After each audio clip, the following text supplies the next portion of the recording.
Hello SUMC, Rob here reporting in from one of SUMC Music's Music Theory Labs with some more thoughts and another friendly check-in to continue to hope you're safe and well and to encourage you to stay in touch. This week, 3 quick things. First up, this past Sunday, in addition to all the other musical pyrotechnics going on, Kevin played a couple of organ pieces. One was pre-written, the other was improvised, and you may have found them difficult to dance to, or even tap your toes to. And perhaps you may have wondered why that was, since they were both based on familiar hymn tunes. It had to do with meter. Okay, quick and dirty music theory lesson having to do with musical rhythm. Music, at its most basic level, is organized sound. High notes and low notes, yes, but the framework that contains all those notes, those pitches, is the rhythm of the piece. Humans have heartbeats, music has pulse too. For the most part, evenly spaced pulses. Think maybe of the lines of a coloring book before they get colored in.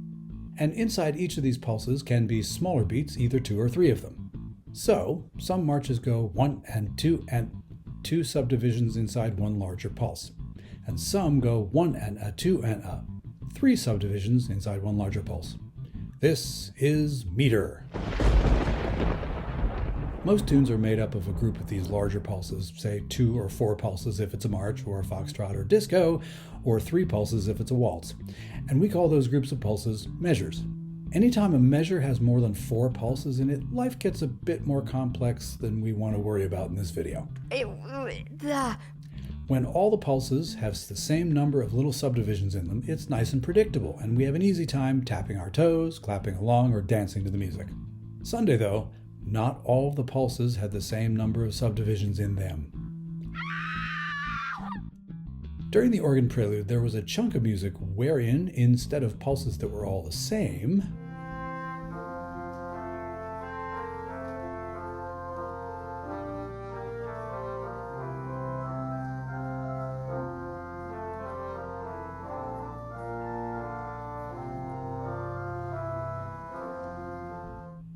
every third pulse was a bit longer, with more subdivisions in it.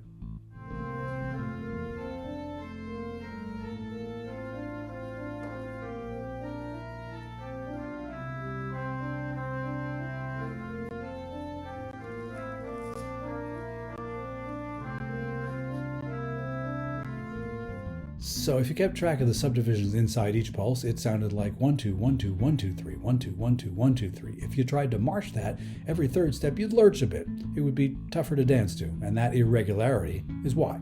That's the boiled down version, but it's why, if you felt you wanted to tap your toe, you also felt incompetent. It wasn't your fault. It was a musical variation. Second topic. This Sunday we're bringing back the choir chimes. These are easier to handle versions of handbells, and thanks to Sherry Stonebreaker, SUMC has a set of them and a group of people who have some experience making music with them. And we'd love to expand that group.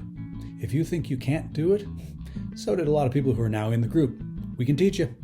We'll meet each Sunday after service and after everybody gets a chance to grab some coffee from 11:15 to 12:15 or so in the chapel between now and Sunday, March 10th.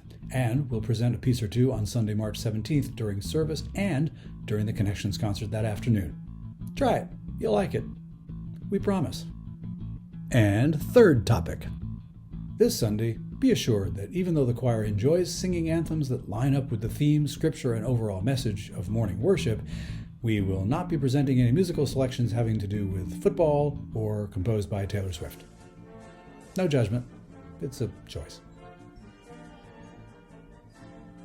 Anyway, please check back here every Friday afternoon if you like for more video hellos here on SUMC's Facebook page or on the new SUMC YouTube channel, Sudbury United Methodist Church 2501. My email address will appear here momentarily. Please feel free to use it anytime for any reason. And as always, if you need to get in touch with any church staff people for any reason, please do during normal business hours, because no matter how, no matter what, doing the work of the church together is the big thing. Keep in touch, keep the faith, stay connected.